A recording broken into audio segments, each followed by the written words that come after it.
नमस्कार मित्रांनो, स्वागत आहे तुमचं ऑनलाईन अभ्यास पॉईंटमध्ये. आजच्या व्हिडिओमध्ये आपण पाहणार आहे भारतीय संविधानाचे भाग. महत्त्वाचा टॉपिक आहे. डायरेक्ट प्रश्न विचारला जातो एक्झाममध्ये. रेल्वे एक्झामसाठी अतिशय महत्त्वाचा टॉपिक आहे हा. डायरेक्ट प्रश्न यामधून विचारले जातात संविधानाच्या भाग संबंधी. व्हिडिओ महत्त्वाचा आहे, शेवटपर्यंत नक्की बघा. तर सुरू करूया आजच्या व्हिडिओला. तर आपण पाहणार आहे भाग 1. यामध्ये दिला आहे संघराज्य आणि त्याचा प्रदेश. संबंधित कलम आहे कलम 1 ते कलम 4. भाग 1 मध्ये आहे भारताचे नाव आणि भौगोलिक प्रदेश, नवीन राज्य निर्माण करण्याची प्रक्रिया आणि विद्यमान राज्यांच्या सीमांमध्ये बदल करणे. तर या तरतुदी आहेत भाग 1 मध्ये. पुढचा आहे भाग 2.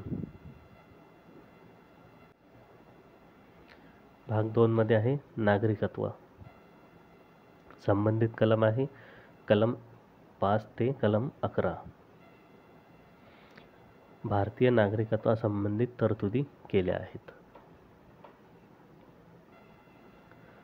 त्यानंतर आहे भाग 3.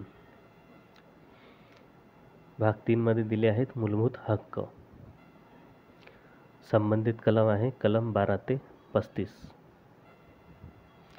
नागरिकांच्या मूलभूत हक्कासंबंधित तरतुदी केल्या आहेत. भाग 3 यावर नेहमी प्रश्न येत असतो आणि नेहमी रिपीट होत राहतो. त्यामुळे भाग 3 मूलभूत हक्कांशी संबंधित आहे, हे लक्षात ठेवायचं आहे. तसेच मूलभूत हक्क दिले आहेत कलम 12 ते 35, हे पण इथे लक्षात ठेवायचं आहे.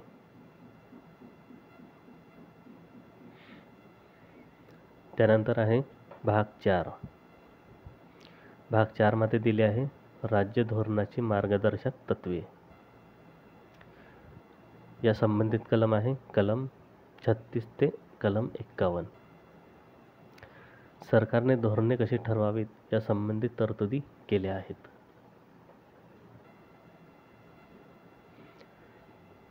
त्यानंतरचा भाग आहे भाग 4अ.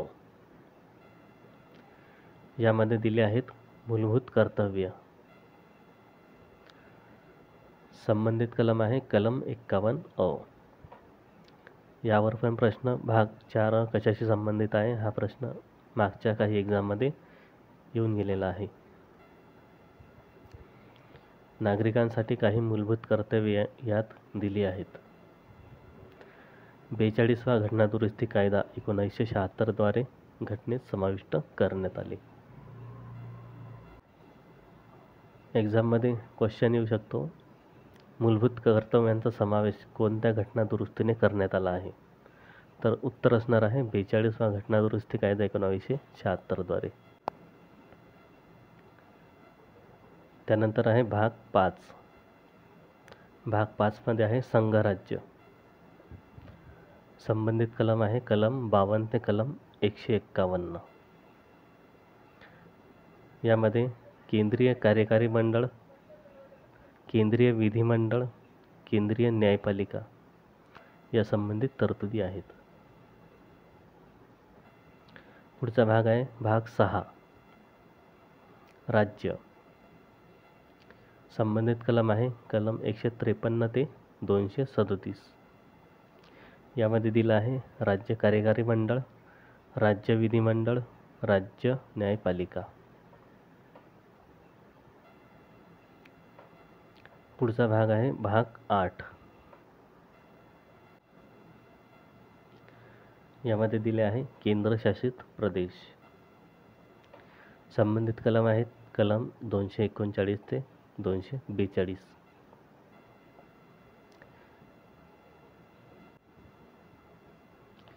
केंद्रशासित प्रदेशांच्या प्रशासनाशी संबंधित तरतुदी यामध्ये केल्या आहेत.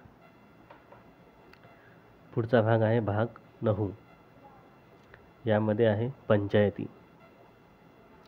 संबंधित कलम आहे कलम 243 ते कलम 243 ओ. ग्रामीण स्तरावरील स्थानिक स्वराज्य संस्थांसाठी तरतुदी यामध्ये केल्या आहेत. पुढचा भाग आहे भाग 9 अ. यामध्ये आहे नगरपालिका.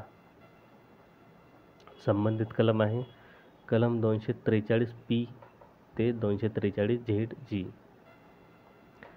यामध्ये आहे शहरी स्तरावर स्थानिक स्वराज्य संस्थांची तरतूद करण्यात आली आहे. पुढचा भाग आहे भाग 9 ब. यामध्ये आहे सहकारी संस्था. संबंधित कलम आहेत कलम 243 एच ते 243 झेड टी. सहकारी संस्थांचे नियमन करण्यासाठी कायदे. सहकारी संस्थांना वैधानिक दर्जा देण्यात आला आहे. पुढचा भाग आहे भाग 10. यामध्ये आहे अनुसूचित जाती आणि आदिवासी क्षेत्रे. संबंधित कलम आहे कलम 244 ते 244 अ. अनुसूचित जाती आणि अनुसूचित जमातींसाठी तरतुदी यामध्ये केल्या आहेत. पुढील भाग आहे भाग 11.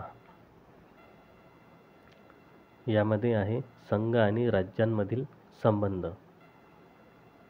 संबंधित कलम आहे कलम 245 ते 263. संघ आणि राज्यांमधील संबंध यामध्ये स्पष्ट केले आहेत. पुढचा भाग आहे भाग 12. यामध्ये आहे वित्त, संपत्ती, करार आणि वित्तीय व्यवहार या संबंधित तरतूद आहे. संबंधित कलम आहे कलम 264 ते 300 ए. कर आकारणी, विविध निधीची व्याख्या, मालमत्ता धारण करण्याचा अधिकार आणि केंद्र आणि राज्य सरकारांकडून कर्ज घेण्याशी संबंधित आर्थिक तरतुदी यामध्ये केल्या आहेत. त्यानंतरचा भाग आहे भाग 13. यामध्ये आहे संघ आणि राज्यांमधील व्यापार, वाणिज्य आणि संवाद. संबंधित कलम आहे कलम 301 ते 307. पुढचा भाग आहे भाग 14. यामध्ये आहे संघ आणि राज्यांतर्गत सेवा. संबंधित कलम आहे कलम 308 ते 323. पुढचा भाग आहे भाग 14 ए. यामध्ये दिले आहे न्यायाधिकरण. संबंधित कलम आहे कलम 223 क ते 223 ख. पुढचा भाग आहे भाग 15. यामध्ये आहे निवडणूक. संबंधित कलम आहे 224 ते 229 क. भारतातील लोकसभा आणि राज्यसभा निवडणुकींसाठी एक निवडणूक आयोग असेल असे दिले आहे आणि निवडणुकीसंबंधी इतर तरतुदी केल्या आहेत. हा भाग पण परीक्षेच्या दृष्टीने महत्त्वाचा आहे. केंद्रीय निवडणूक आयोगाद्वारे लोकसभा, राज्य विधानसभा आणि राज्यसभेतील जागांसाठी निवडणुका ह्या घेतल्या जातात. पुढचा भाग आहे भाग 16. यामध्ये आहे विशिष्ट वर्गाशी संबंधित विशेष तरतुदी. संबंधित कलम आहे कलम 330 ते 342 अ. अनुसूचित जाती, अनुसूचित जमाती आणि इतर मागास वर्गासाठी काही विशेष तरतुदी यामध्ये केल्या आहेत. पुढचा भाग आहे भाग 17. यामध्ये आहे अधिकृत भाषा.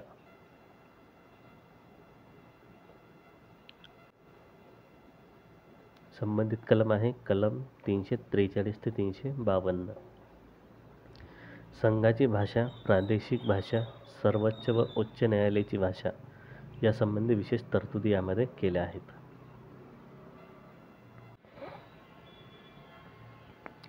पुढचा भाग आहे भाग 18. यामध्ये आपत्कालीन तरतुदी दिल्या आहेत. संबंधित कलम आहे 352 ते 360. राष्ट्रीय आणीबाणी, राज्यात राष्ट्रपती राजवट, आर्थिक आणीबाणी याविषयी तरतुदी यामध्ये दिल्या आहेत.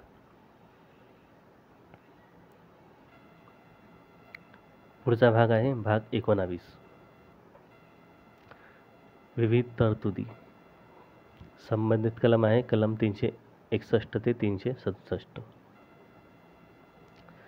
राष्ट्रपती, राज्यपाल, राज्यप्रमुखांचे संरक्षण, संसद आणि राज्य विधानसभांच्या कामकाजाच्या प्रकाशनाचे संरक्षण. त्यानंतर आहे भाग 20, संविधानात दुरुस्ती करणे. संबंधित कलम आहे कलम 368. कलम 368 नुसार संविधानात दुरुस्ती करण्याचा अधिकार संसदेला आहे. हा भाग 20 परीक्षेच्या दृष्टीने महत्त्वाचा आहे. यावर पण प्रश्न येत असतात. पुढचा भाग आहे भाग 21, तात्पुरत्या, संक्रमणकालीन आणि विशेष तरतुदी यामध्ये दिल्या आहेत. संबंधित कलम आहे 369 ते 392. विविध राज्यांशी संबंधित तात्पुरत्या विशेष तरतुदी यामध्ये केल्या आहेत. पुढचा भाग आहे भाग 22, संक्षिप्त.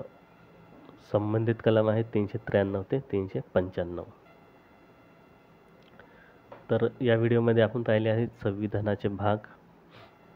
व्हिडिओ जर आवडला असेल तर लाईक करा, शेअर करा आणि चॅनलला सबस्क्राईब नक्की करा.